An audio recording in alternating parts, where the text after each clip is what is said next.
leadership team. He was responsible for the portfolio of businesses at eBay, including eBay India Marketplace, the B2B Motors Marketplace, the Kijiji Classifieds website, and Best of Pay. Welcome, sir. Thanks for joining us. Our next speaker, ladies and gentlemen, is Naren Bakshi. Who is a serial entrepreneur. He's an Indian-American serial entrepreneur. In '92, Naren founded Versata, which later went public in 2000, and is also the founder of Expedia, CEO, Jumpstart, and many more. He's an angel investor and mentor to several startups, and is a charter member of the Indus Entrepreneurs TiE, and has served as a trustee of TiE Global. So welcome, sir. It's great to have you here. Our next speaker is Mr. Rehan Yar Khan, the General Partner, Aureus. Sir, if you can make your way up onto the dais, that'd be great. Mr. Khan has led over 15 startup investments in India, and many of these have gone on to receive further capital from venture capital firms. And he has also helped found the Mumbai chapter of Indian Angel Network. So welcome, sir. Thank you for joining us today. Our fourth speaker is Mr. Rajiv Prakash, the founder of Next in Partners. Thank you, sir, for making your way up. Rajiv is passionate about assisting entrepreneurs to realize their potential.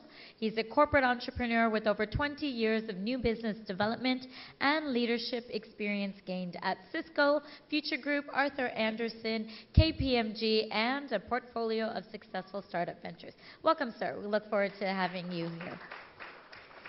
And now, ladies and gentlemen, I'd like to introduce you to Mr. Ashish Bhinde, the Executive Director, Digital Media and Technology at Avendus Capital. He is part of the senior leadership team at Avendus Capital, which is a leading investment bank in India. He currently leads the firm's digital media and technology practice and has more than 17 years of experience in investment banking, venture capital, and operations. So welcome, sir, and I'm going to hand over the session to you. Thank you so much. Well, thank you to everyone for joining us today. I'm sure you've had some pretty exciting panels in the first half of the day, and you know, it's a challenge for us to make this interesting enough to keep you guys awake and engaged. And you know, we've had a discussion about how we're going to try and do that. So you know, we Avendus as a firm, it's an investment banking firm. We launched this new practice focused on digital media about a year and a half ago. And one of the first things that we did was publish a report called India Goes Digital in November of 2011. And the reason for doing that was because there wasn't much sort of published material on this space. So we tried to present something which was comprehensive. And when we went around and, keep in mind that this was the time when everybody, and their brother was scrambling to either start up, an e-commerce company, and a lot of investors were looking at multiple, potential investments and making multiple potential investments,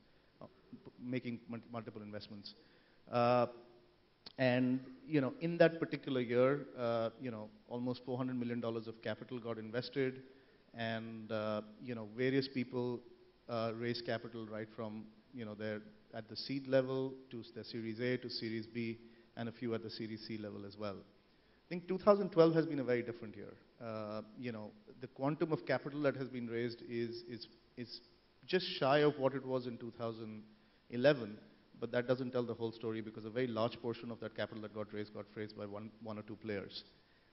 And a lot of companies, at this point of time are facing a fairly challenging and hostile environment, for raising more the later stage rounds, but also raising money at the early stages. For some of you who have just got started and are looking to raise your seed rounds or your Series A, we're hearing that is also not as as easy. So we're very privileged to have a very diverse group of panelists over here. each of them play a very different role in this entire ecosystem. And what I'll try and do is start off by really posing a few questions to them, which is, to which they can sort of, lend their perspectives based on the experiences that they've had, and hopefully, present certain thoughts, insights to you all, which you all can use in whichever way, sort of you're looking to, leverage this entire forum. So I'm going to start off by first, posing the question to, Rajan. And Rajan, there's been a lot of, discussion along the way as this industry has sort of evolved about, what are the different e-commerce models one should follow. I remember in 2011, there was this huge, shift towards, going out and getting an inventory-led model, because people said marketplace model was difficult to do. In the latter part of 2012 and now, we're hearing a shift in the other direction, saying, only a marketplace model will work. There was this big debate about, can you get, horizontal, multi-brand sort of models to work, or should you be a niche, vertical-focused player, so on and so forth. So given, the experience that you have Rajan has been one of the earliest participants in the Indian e-commerce space. He's been in it for the last 12 years.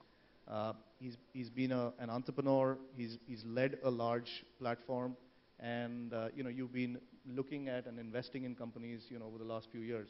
So you've looked at, models across the board. So would love, to get your perspective on each of these models and what you think works, doesn't work, and also from a capital perspective, from looking at it from a VC's perspective, what makes sense and what doesn't. Yeah, so I'm just going to do a 1-minute plug on the fund. Nirvana Ventures is a sort of fund that does early stage investing. We write checks which would be order of magnitude less than 20 crores of rupees into companies. We can write a check which is as little as $500,000, can go up to $4 million as a first check. And our thesis is that India is rapidly digitizing and money is rapidly becoming electronic. So we are investing behind consumer internet startups, startups in the mobile space, and startups that are doing payment services for electronic money. So that's what the fund does. And sort of companies that you may be familiar with that I either sit on the board of or have investments in include Quikr, BillDesk, Motor Exchange. All of these companies I mentioned because they have one common characteristic, that is they're in the nature of marketplace.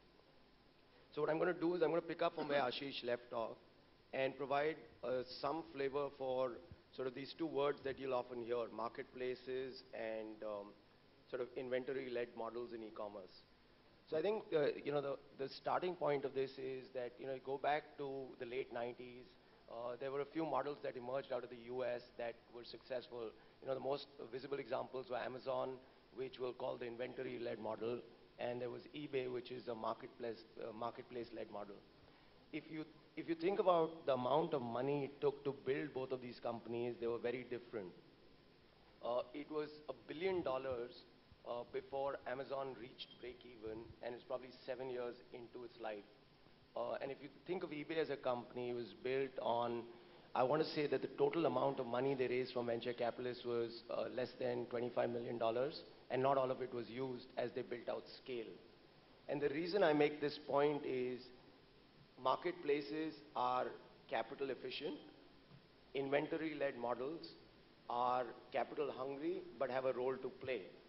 So as we look at this as investors, we look at what stage of investor are we, and what is the role of our capital. So as an early stage investor, we look for capital efficient models that can scale. And what we mean by capital efficient is, does the model require working capital? Does the model require heavy fixed costs? And are we going to be spending a lot of time, a lot of money on consumer acquisition? So what one has seen over the last many years in India is the one challenge for people who have moved online is the cost of acquiring customers is very high relative to the value of that customer. And if you are not able to get customers to be more valuable than the cost you pay to acquire them, you can never build a successful business. So acquisition costs have been a challenge for companies. And the added challenge for companies that have had inventory-based models has been that they have, as they scale, they've needed more money for inventory, and they've been losing money. So they have the candle work, burning from three ends if that's possible. So that's been sort of one of the challenges that have emerged in 2011 and 12 that people are coming to terms with. So that's context for what the models are and why they'll be efficient, why they'll be suitable. Having said this, if you have a great consumer value proposition, it doesn't matter what your model is. You are both fundable and you're likely to be a successful company. Right. Thanks so much for that. But I think, Rajan, the fact remains that, it is, not as easy to raise capital today. And therefore, it is important for anybody who's building out their business to really get focused around something. So what do you think when they think about their business models? What do you think is something? Is it absolute no-no for inventory-led models? And every marketplace model is going to be sort of, attractive and successful? Or, how should people think about it? Yeah, so the way we look at it is the starting point of deciding why you're doing what you're doing has to be a consumer insight or it has to be a business gap. Now, if there is a fundamental business need which allows you to create a differentiated product, we believe you can be successful. So we think that, this is something that we've seen globally. In every area where you have marketplaces, only one person survives. Every other marketplace sort of collapses because marketplaces have network effects because buyers go where sellers are and sellers come to where buyers are. So I think one of the challenges saying that, listen, every marketplace will be successful is that's not true. Marketplaces that build scale on the back of differentiation and consumer value proposition that's unique will attract capital. Okay? I think building an inventory-based model is easier. It's more like an offline business that you're taking online. You just have to have the discipline of building unit economics around that. I think the value of that business to VCs will be different because it's just not as capital efficient. Just moving on to Naren. Naren brings a very interesting perspective because he's been straddling the whole Indo-US corridor, even like literally speaking as well. He spends 4 months in India and 8 months in the US and has been doing that for the last 8 years. And he has founded companies in the US, he's raised capital, he's taken them public, and then he's been playing the role of, seed funding, companies in India and mentoring the entrepreneurs and the teams, to help them scale. Now, it'll be great for you, to share your perspectives of, from your investing in the US, and I understand you have an investment in a company called Poshmark, which even in a very mature e-commerce market like the US has still managed to raise funding in this market. And just your experience from that and, how you applied that and how you see that sort of planning out in India. So thank you. The thing that I would like to share is, first of all, we should all be very, very happy that in year 2000, there was no venture capital in India. The fact that we are all sitting here talking about venture investing is a great progress. Yet there are challenges. So let me use this opportunity to share with you 3 different just examples of what can work. So US market, as you heard this morning, is $200 billion. So it's pretty large. Yet you find new players that enter, and because they are focused on solving some unique problem, they not only get funded, they get funded second time and move on. So here is an example that I have closely watched.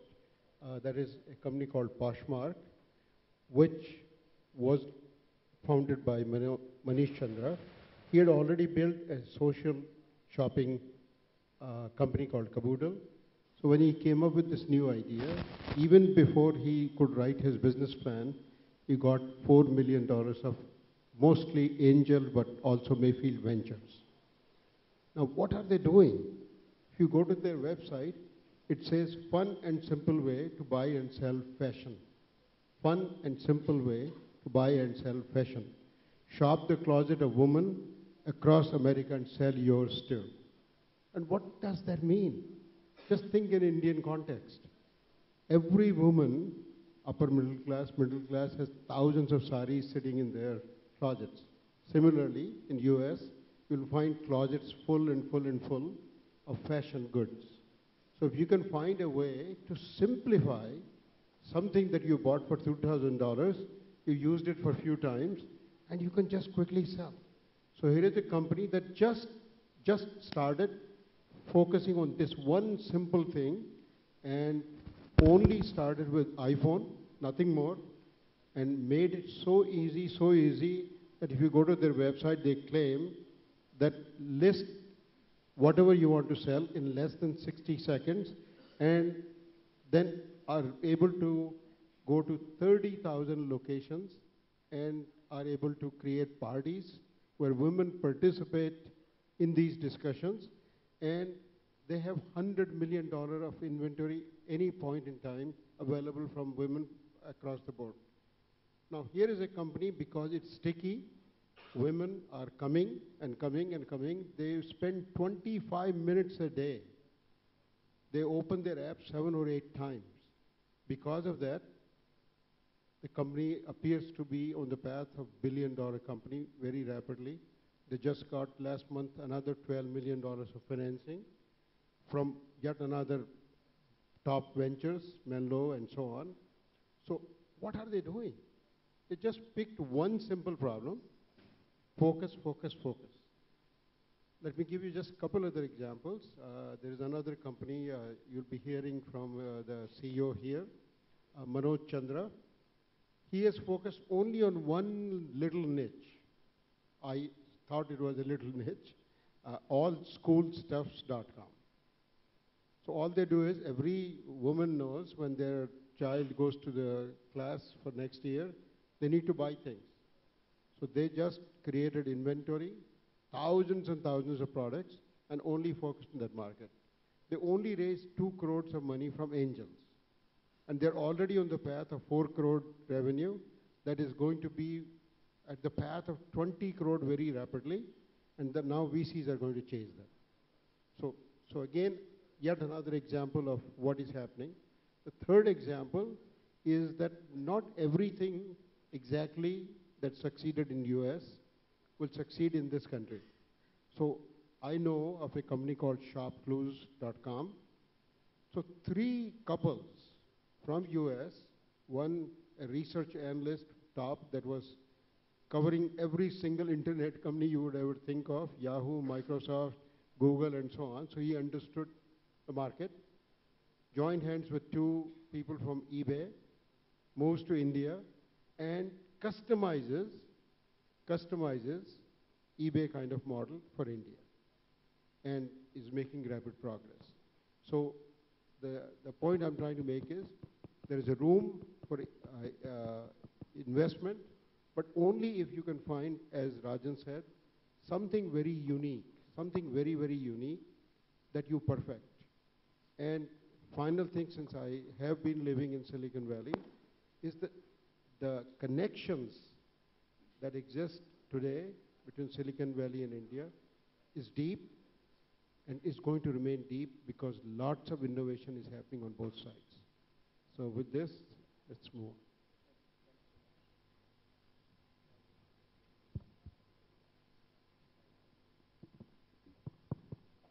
Thank you. Rian, I'm going to move over to you. I think one of the sort of themes that's coming out of both what Rajan has said and what Naren has said is the single-minded focus on solving a specific problem, which is a large enough market opportunity. I think the e-commerce market in India is young. I think all of us will agree to that. It's really taken off in the last 2 or 3 years. That's when the capital has really flocked to the sector. And you've been a very active participant in evaluating probably hundreds of businesses, and you've invested in really a couple. So 2 questions for you. One is, for many people who will be in the audience who are writing their business plans right now, or have just about left their jobs and have launched their ventures and are looking for seed funding, is there seed capital available today for e-commerce ventures? And if there is, then for what kind of e-commerce ventures is seed funding available? Yeah, we've been looking at a lot of seed companies. That's really our specialty area, is that we are typically the first institutional investor in. My sort of take on the whole space has been that I focus largely on making investments in companies which have which are e-brands more than e-commerce companies. So that means they develop their own product and they develop their own brand. They get that product manufactured, they have their own packaging, and they sort of sell that brand. They don't take other brands and sell those. That's largely been my focus. We've invested in Cherish Maternity. We've invested in, which is a maternity company, interestingly multi-channel. They don't just sell online, and that's been great. And I think that's one of the emerging themes is multi-channel. Online first, mobile first, but going multi-channel is a hot emerging theme, and I think there are a couple of entrepreneurs which are proving that. The other sort of thing that a company like we have another company in lingerie called Pretty Secrets. If you think about it, the lingerie problem is a large problem in India. Lingerie retail, and a lot of women are smiling while I mention this. It's not the most pleasant experience. When you go to the stores, a lot of the stores are run by well-meaning gentlemen, but manning the counters. But so they run into obstacles over there. It's not the most pleasant shopping experience. So I think, and from a business perspective, I would have to spend a lot of money opening a lot of stores across India, which is very, it's very capital intensive. So it makes sense, So I believe that the next generation of brands, and it's already happening, will be online and mobile first, right? So it's just like what we saw with telecom, right? So once the telecom revolution came, it didn't come in landlines. It came, it came in mobile. So that's sort of the emerging theme we are seeing, that it may be multi-channel, it'll be mobile, it'll be online first, possibly now mobile first. That's a question, Naren, I had for you. In this company that you mentioned, the fashion company, you used the word app. So are most of the transactions happening on mobile? So this company, 100% transactions are happening on mobile. They started only with mobile. And they said only after they can perfect it only on iPhone, they will move on to iPad or later on Android. But it is 100% mobile. So I think that's the big theme we are seeing, right? I don't know how many of you saw CES 2013's opening show. Qualcomm had posted it online, and if you saw that whole thing, there are more mobile phone subscriptions per day than people being born, and there's some amazing numbers like those which are coming out. So I think we are even passing the internet wave, and we are kind of getting onto the mobile wave now, and this is like astounding what you've just said. It's 100% mobile. And I think we're going to get there in India. And I know a lot of people which are accessing the internet only on mobiles, on things like the Samsung Note, which is giving a larger screen, and that is the sort of the hot product of 2013, as the so-called phablet. So there are a lot of these sort of emerging trends that we are seeing. And to your question, is capital available? I think capital is available with the right kind of innovation. If you're going to do a 2012, 2011, 2010 theme product, you may not find much capital available. I want to add one more exciting thing. Here is a company that is 100% mobile, but real technology was developed in Chennai. Manish found a small team, 6 people, acquired them, and all this mobile work in iOS is getting done in Chennai.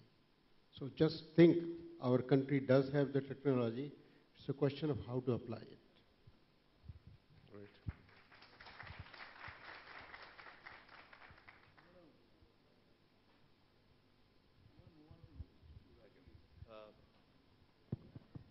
Yeah, Rajiv, you have spent some time sort of building out the online initiative for offline retail player, and then you moved on from there, and you've been working with a sort of online first retail companies. Would love to hear your perspective, because Rehan mentioned one of the things that they're seeing in some of the companies that are coming up now is the whole multi-channel strategy.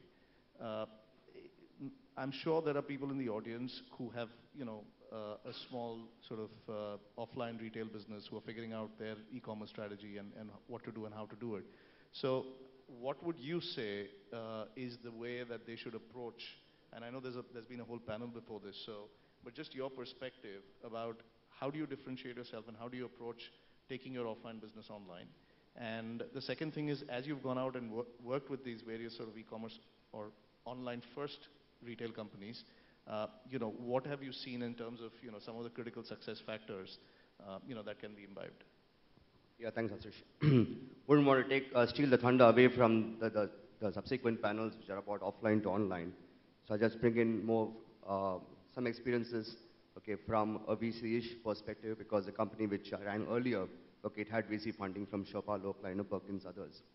I mean, we often say, talk about offline companies going online. Perhaps I think the semantics on that is wrong, because the experience after running a pure play online company in an offline situation is that it's more about online coming inside the offline. Because the path of least resistance for the offline company, okay, is to set up a website, have a separate team, and then you find that in 6 months' time or 3 months' time, you have a company up and running, and that becomes a very important milestone of success. Immediately then starts coming the need for separate marketing budgets, separate technical budgets, and then there's a certain amount of traction. And then it kind of plateaus at a level which is less than 1% of group sales.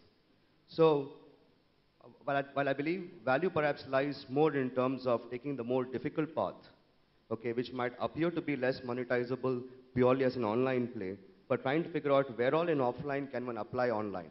It doesn't really matter whether it is online, whether we call it e-commerce or online marketing. Again, the functional terms cause confusion.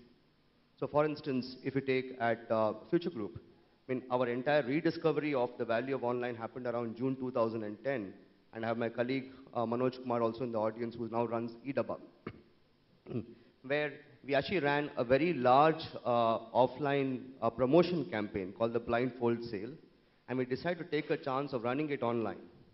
And we perhaps made some mistakes in the catalog structure. We'd exposed the entire catalog online, okay, which and I had 2 months to handle the customer problems afterwards. But the point of discovery was that in that 1 week, we achieved almost 15 to 20% of the store sales through the online channel, but by sharing the same advertising, okay, using the call center, using the store salespeople. And then over time, we realized that it makes a lot more sense to take each part of retail. For example, if you have your master data, then bring your entire master data online. If it's product information, make your product information so rich, it serves the store salesmen as well as the people, okay, who are coming to the online stores. Let's look at customer acquisition. Very often for a standalone online entity within offline, you disconnect your main customer base, okay, from your online venture. And one again has to go through the entire process of SEM and very expensive digital marketing to often sometimes acquire the same customers. If you have your loyalty base or your customer base digitized in advance and connect that reservoir to online, it reduces your cost of acquisition. So I think the real learning after running a pure play online, even though it was separately venture funded, was actually about trying to get online to go into offline. Take the more difficult path and perhaps look at the collective value of the online and offline entity. That is one part. Post April 2011, I've been working with a number of ventures, which are more startup growth ventures focusing on the digital side. And one specific perspective through those experiences I want to talk about is the value of ventures in the digital ecosystem. Because even though we've seen a tremendous amount of activity in e-commerce, there are still large gaps in the ecosystem waiting to get filled. Okay, this could be in the area of, let's say, payments or even transaction platforms or even languages. We are stuck at 100 million internet user limit. Most of the countries, by expanding the internet into their local language, are able to expand. So there are specific areas in the ecosystem, okay, where there are product-oriented plays waiting to happen. And perhaps those are very interesting opportunities, both from a funding perspective, as well as potential acquisition opportunities, because these start playing into the acquisition plans of technology companies who may want to come to India either for market share or capability. The other opportunity also is around taking these companies global. Recently, we have seen companies who start from India, whether these are product companies in the e-marketing space or e-commerce space, okay, they also start expanding their growth parts, okay, into other parts of APAC. And that's where I see opportunities also in the ecosystem space. So these are two perspectives. Thank you so much. We've got less than 15 minutes left.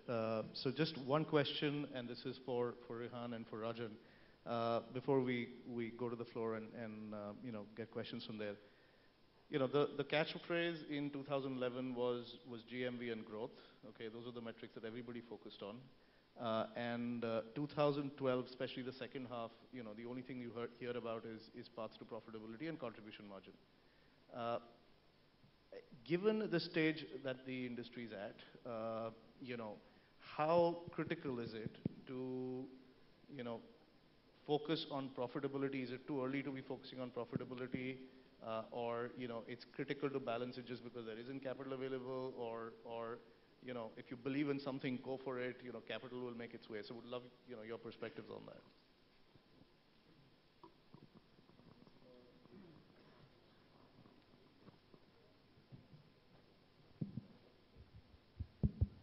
I think the key word you used there is stage that the industry is at. So a lot of VCs are over invested in e-commerce. Some have just got plain scared. I think till we see Home Shop 18's IPO, it's going to be a little bit of paucity in funding.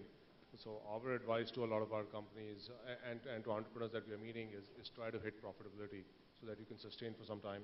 In case Series A, Series B funding is a little stretched or it takes a little longer. So that has sort of been our advice. So I think I'm going to break the answer up into three parts. If we're going to talk about existing offline companies that are looking to create online platforms, our advice would be, listen, the consumer in India is getting online like never before. And the they don't like what you're saying. Yeah. Okay. So the consumers are really buying online. The rate of growth of e-commerce is, in our view, greater than 100% per annum. And we think that's likely to grow. We think with mobile commerce hitting the market, this trajectory will grow. So it's not an option for an offline retailer not to have an online strategy. So you'll need to invest, and the success metrics for a business such as that need to be different. You need to carve out budgets. Think of it as a cost center you need to support for the next 3 to 4 years.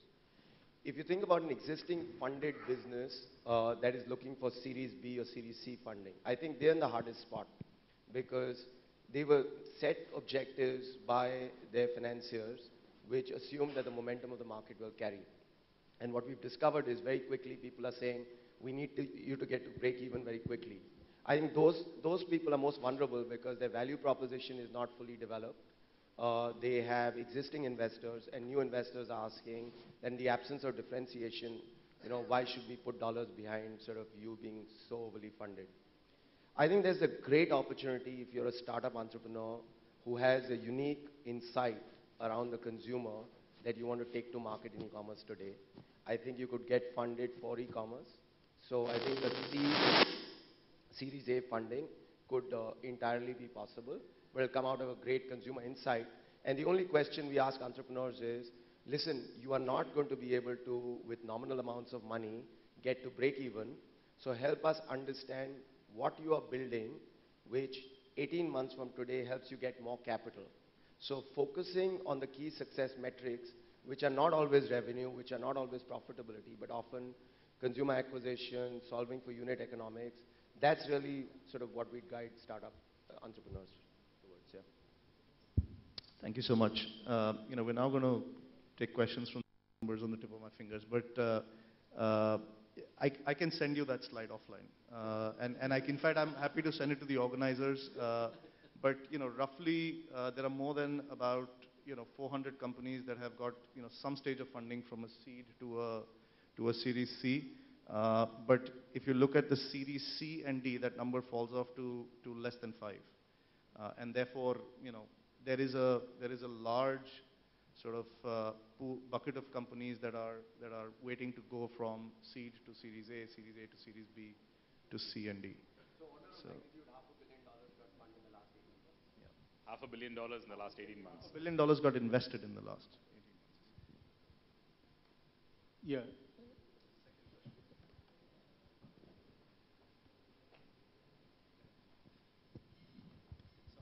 Yeah, can I? Somebody. Can I? we use the time. Yeah, okay, sure, go ahead. Yeah, actually, right now, say we are discussing about offline to online ventures. Most of the businesses that are offline are family businesses that are there, or those who are looking for. And according to my understanding, most of them would not have the exit strategy for offline to online. Or so, what's your take on that, and how VCs do react on that front without exit strategy or? So I think, first of all, not everyone should build a business so that VCs can fund it. Okay, I think you should build a business because consumers will buy from you online. And if you build a business that's profitable online or gives you 20% of your sales, that's a good reason for a family business to consider that. So I think it's a great question. I think the source of funding needs to be internal accruals. VCs will not fund something unless they have visibility around exit. Yeah, my question is to Rehan. You mentioned about multi-channel retailing, and you help somebody to do multi-channel retailing, which is not purely online. And I think you mentioned Pretty Secrets and one more. Can I get to know a little more about how you help these brands? How do we help those? How do we help those companies? We give them money. We give them money. We give them a lot of grief. You know, we went and we ate a lot of chai and samosa in the board meetings, and we took credit. But no, the chief way I think, we help our companies is we bring a lot of data from all the other companies that we are and what we are learning. We learn a lot as investors from our portfolio. We meet a lot of other investors and we keep talking to them, and we are constantly sharing that information forward. So that I think is the key value add that people such as ourselves are able to provide. Some of us have a lot of operating experience. I've been 20 years as an entrepreneur. The fund is actually my fourth business. Built 3 other companies. One of them was in the online space. Built it very early in 2004. Built it for the U.S. market, living here in India, but selling in America. We have some of our ex-team over here. Yeah, we had a lot of fun doing that business. We learned a lot from it. And we were able to transfer a lot of those metrics. What I also learned as an entrepreneur is to become very KPI driven. So sort of bringing those kind of management disciplines to our people that we invest in. We don't want to call them portfolio of companies, but our family of companies that we invest in, because we're so close to everybody that we work with. So that's essentially the sort of value that investors are able to add. Did I answer your question? You don't look satisfied. Offline. All right.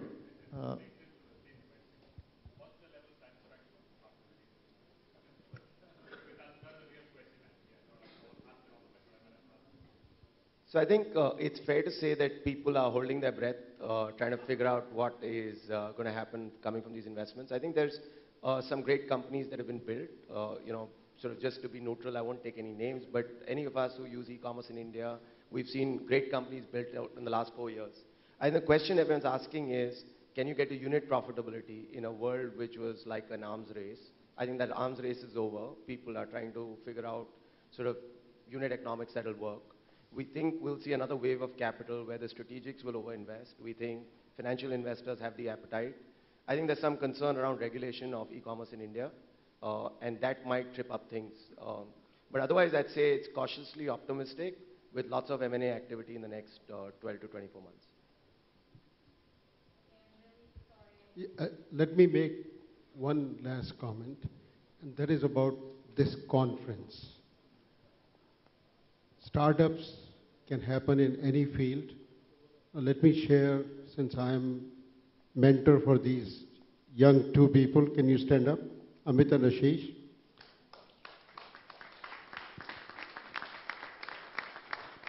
So here is a family that is from Jaipur. They moved to New York, built their business in jewelry, went online, and only 2 months ago I was talking with them, and they wanted to start this new venture. Only 2 months ago. I was asking them hundreds of questions. Can you do it? Can you really pull off a conference in 2 months? And just think what has happened. Let's give them a big hand.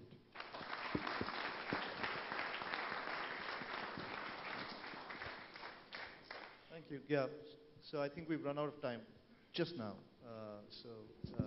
Great job, panelists. Great job, audience. I hope you'll have taken away something useful from this. And thank you so much to each one of you.